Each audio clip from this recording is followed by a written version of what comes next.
Hello and welcome. I'm so glad you've joined me again. This is Gina from McGuire. So today's video is a little different and I'm really excited about it. First of all, I'm showing how to create stamped postcards. I have some really good tips to share on making sure your card is protected as it goes through the mail. And I have a free download so you can make your own stamped postcards with whatever stamps you have.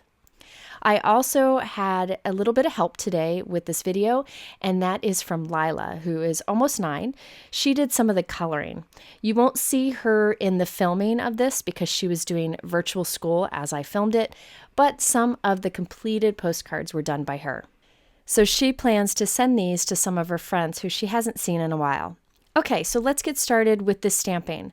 Today I thought I would use the Anita Jeram collection from Colorado Craft Company. These are all great, fun images, easy to color, and you can mix and match between the sets, so I thought that would be perfect. This Proud of You set is definitely my favorite of the bunch because it has that little group of friends together, so you could use it for celebration, proud of you, thinking of you, any occasion you want. I also like this style of illustration. It's from the famous children's books, but I like it because you can make it like bright and cheerful, or you could make it a little more realistic looking. You could do whatever you want. I'm going for bright and cheerful today with Lila. Here is another of the stamp sets I'll use today. This is Lots of Love. I thought the two bunnies on the bottom there giving each other a hug would be fun. And again, I mixed and matched different sentiments and images together. And I will say at the top of the screen which products I used on each of the postcards. All right, here I use this Today is a Lovely Day for Happiness. I thought that was a good, just thinking of you kind of sentiment. And I like the curve to it. It fits nicely over a little scene. So you can see how with the style of these, you can mix and match images and create a really cool scene. I kept mine very simple today. This is Pond Pampering. I love this one. This is probably my second favorite of the bunch. With the two images I'll be using on the bottom and the Sending You Sunshine Wishes I'll use on a few of the cards too. Now, I didn't use this one today, but I wanted to include it because if you are looking for baby announcement postcards or maybe just a baby card for someone, I thought this was a fantastic set. That image is super cute. Okay, so off screen, I have pre-cut a bunch of white cardstock to 4 by 6 inches. That's a good size for postcards. This is Neenah Classic Crest Solar White in 110 pound because I plan to do Copic marker coloring. You could use whatever cardstock here works best for whatever coloring medium that you choose. We will make this thicker later in the video. All right, let's start our stamping. Starting out with this fun Proud of You image with all of the little critters there. And I'm using my MISTI stamping tool. The reason I chose to do that today is because I am making several postcards at once. I think I ended up with like 20 of them. So I can easily stamp the same images on multiple pieces of cardstock because it's all positioned in my stamping tool. I chose to use Gina Design's Obsidian black ink because this ink can work with every type of coloring medium. You can use it with watercolor, colored pencils, Copic markers, regular markers, whatever. I knew I would be using Copic markers today, but I didn't know what Lila would choose. So I wanted to use an ink that was universal, and this one is a good one. Now that I have the main image on a bunch of pieces of the cardstock, I'm adding little images around it and also adding different sentiments. This way, each one's a little bit different. Now, the whole idea of today was that I could stamp a bunch of postcards, take them upstairs with some markers, and Lila and I could color together on her virtual learning breaks. I like to do that kind of thing where I take things with me, either to my son's baseball game, or to wait in the car when you're picking somebody up, or to watch a movie with your family. I like to keep my hands busy, and this is a great way to do it. However, if you don't like to color, you could always do whatever kind of stamped or stenciled scene you want on this. It's best to keep it one layer for the postcard, but you could do anything. Even quick stamping would be fine. Now you could create a really fun scene covering the entire front of the card with color. However, I'm not the greatest at coloring, so I did very basic coloring, very little blending. But I knew there were certain things I could do to save some time and make it easier. For example, the grass on the bottom. I knew I would want that to be green. And here's the trick that I did. Instead of coloring it with markers, I inked that part. So to do this, I'm using a piece of Gina K Masking Magic, which is my favorite masking paper, but you could use whatever you have. I also have that group image of the critters, and I'm just inking up the bottom of it. That's all I really need. And I'm just using a scrap of masking paper too. You could stamp the whole image, but there's really no need for this because I'm only masking along the bottom. So after I've stamped this, here's a trick that I like to do with masking paper, regardless of what I use. I put a piece of clear packing tape over it. Now there's a couple reasons. One is your mask will last longer. Now with Masking Magic, you really don't have to worry about that, but I just do this anyways. It seems to help it hold up more over time.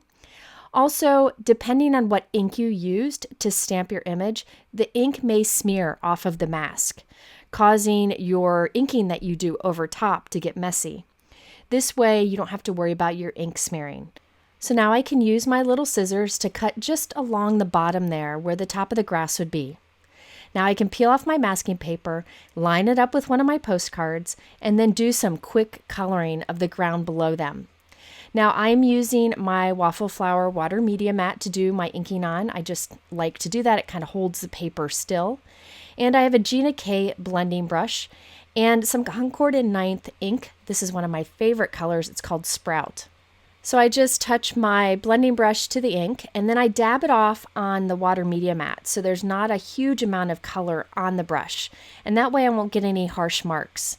And then I just do the blending right over that masked edge and I can quickly have a little ground scene. And I'll do this for each of the postcards and this will be a huge time saver.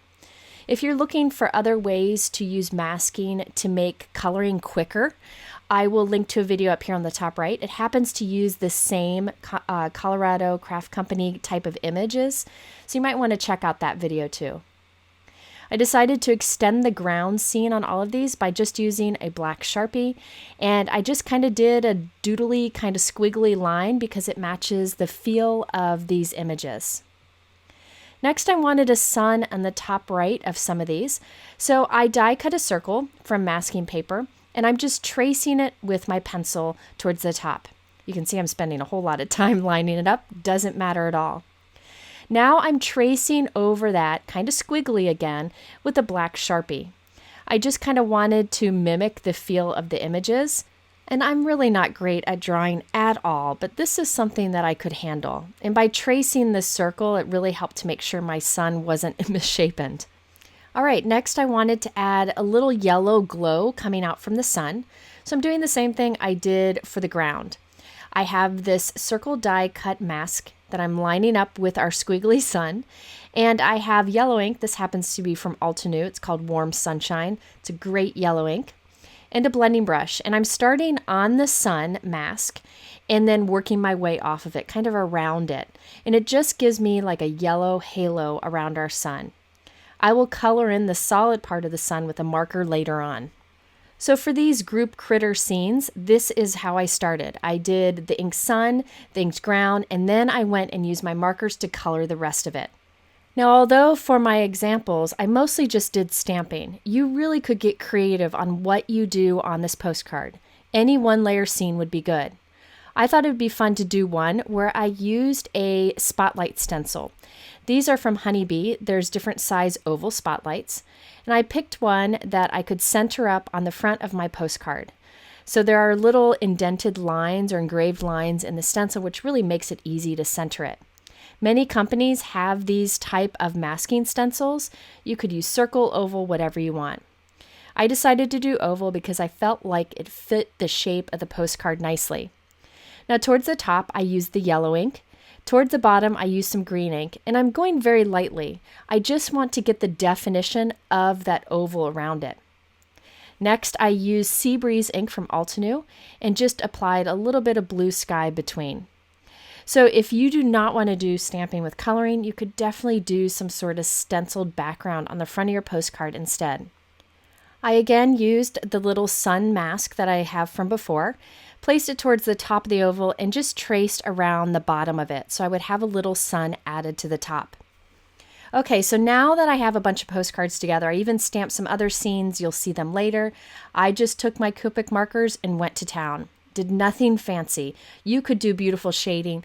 If you're looking for inspiration on coloring with Copic markers, I recommend Kathy Rakusin. I'll link to her channel up here on the top right. I just use it to get my images colored. I'm not great at doing all the beautiful scenes, but I do my best, and I had lots of help from Lila. So you can see all the postcards we have here. We're ready to go and can do all the coloring. Now, once we had all of our coloring done, it's time to turn these into postcards. And this is the really fun part because it's easy to do and it's great to create something different from a folded card. Let's start by creating the back of the postcard. I have a free download over on my blog. All you have to do is click over there and you can get it for free. And when you print it, it looks like this. It has 2 postcards on one sheet. All you have to do is cut along the little crop marks, which I'll do here so you can see. I printed this on a lighter weight white cardstock. It really doesn't matter because we're going to glue this to the back of the other. If you want to cut these out and color directly on the back, you'll want to use heavier weight. All right, so I'm using my trimmer to cut these out. I start by cutting along the edge of one of the postcards using those little tick marks to help me get it right. I then take that postcard, rotate it, and cut along the other side, right along the tick marks. Now I'll do that to the other half too. So I cut along one of the edges, rotate it 90 degrees, and then cut along the other edge. Basically, I'm just connecting those tick marks or crop marks. Sometimes people prefer to use a straight edge and a craft knife. It's up to you. Now I can cut the other 2 sides of each of these, and it ends up with having a piece that is 6 inches by 4 inches. And I'm actually cutting 2 layers at once. So after this, I'll have 4 pieces from those 2 sheets. This has a place there to write your address, to write your message, and it also shows where to put the stamp. Now for the postcards I'm making today, they just required a postage stamp, but you can check with your local post office. I find every post office is a bit different, but that's what they told me at mine. Please know that you could have printed this on heavier weight cardstock and done the coloring directly on the back of it, or the stamping directly on the back. However, I glued 2 layers together to make my postcard thicker, and that's what you're going to see me do here. Next, I'm cutting several pieces of Altenew double-sided adhesive sheet into 4x6 pieces. This will glue our 2 layers together. Here's a trick that I do to get them lined up. I partially peel back the release paper of the adhesive and put it in the corner of my Score Buddy or my MISTI stamping tool.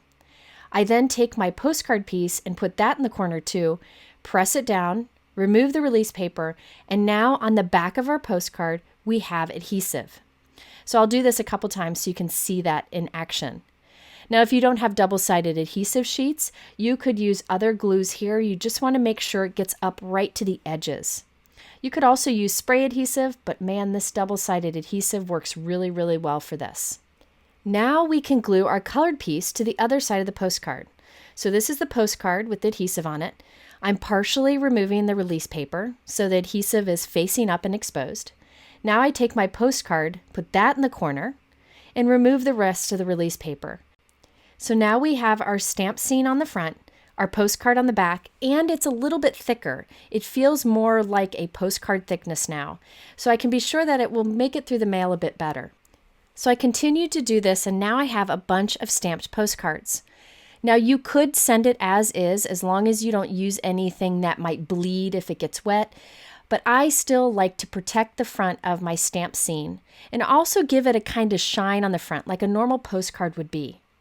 There are a few ways to do this, but what I found that worked the best after trying lots of things is to use a self-adhesive laminating sheet on the front of the postcard. Again, you could skip this or you could use a fixative or something else, but this was so easy. And I will mention a couple other options in a moment. But what I use today are self-adhesive laminating sheets. I've had these for a long time, so I thought I'd use them. But I will link below to what looks like some other good options. I am not putting this on both sides of the postcard, just on the stamped side, so that we can easily write on the back of the other. Now, there are some self-adhesive laminating pouches that would do both sides. I'm just doing the sheets that go on the front. Basically, this is like a clear sticker sheet. So I linked below to clear sticker sheet options. Those might work too. but a self-adhesive laminating sheet seems to be the way to go. So I'm trimming down a bunch of these to 4x6 because they will go right onto our postcard. Doing the same trick that I did before in the corner of my scoreboard. So I'm removing the release paper of this self-adhesive laminating sheet. Adhesive is faced up. Put that right in the corner.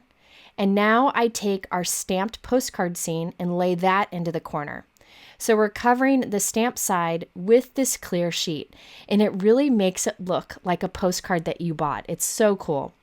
I then use my bone folder to really press it on so that it's on there nice and smooth, and it looks so cool because it's got that kind of shine to the whole thing. Now, if you don't have clear laminating sheets like this, another thing you could do is cover it with clear packing tape. Just put one piece down and then put another piece right up next to it. I tried it, and you really do not see the seam if you get them lined up by each other. It wasn't that hard to do. So that's another option if you don't want to look for the clear laminating sheets. But again, if you feel like you use things that won't bleed or be damaged in the mail, you could skip this top option. So let's look at the postcards that we've completed so far. Lila and I have more to do later on. But here you can see the shine that we have to the front of it because I put that laminating sheet on it. It really gives it a professional postcard look, and the thickness of it just seems right to me. But again, you could skip the layers. You could skip the laminating sheet. You just want to make sure that you're using heavyweight cardstock if you do. But I will warn you, I've come up with some technique ideas to use those clear laminating sheets for other things, so I might be using them again in a future video. Now, one thing I wanted to mention is these are 4x6 postcards. There is a little flexibility on what size you can mail as a postcard, but it is limited. I recommend checking with your post office. I will put a link below to what I found on the USPS website, but keep that in mind. You don't just want to send any size as a postcard, but 4x6 is one that's acceptable and works really well. Now this one here with the bunnies, I think this is my favorite of all the postcards we made, and I want to make more like that. The sentiment from this is from a dad-themed Colorado Craft Company stamp set. I forgot to show it earlier, so I'm including it here. And I like that I could create the sentiment at the top, the bottom, and a little scene in between. So I'm really excited about this idea of creating stamp postcards. I hadn't done one in a long time, and I'm really hoping that you'll all try it too. It's a great way to use stamps that you haven't used in some time. And it's fun to do a one-layer scene that you can just pop in the mail. Now, I recommend that you head over to my site and get that free download so you can make your own postcards, trying to make things as easy as possible. And if you do try making a postcard, please let me know by tagging me on social media, so hopefully I will see it. Now, if you are interested in the supplies I used today, they are linked below in my YouTube description. And in the middle here at the end, I will have links to other videos where I use the same style stamps so you can see how you can stretch them to get different looks. At the top is a link to my blog. Head there if you want photos and more information. Thanks for watching. Have a wonderful day, and we'll see you soon.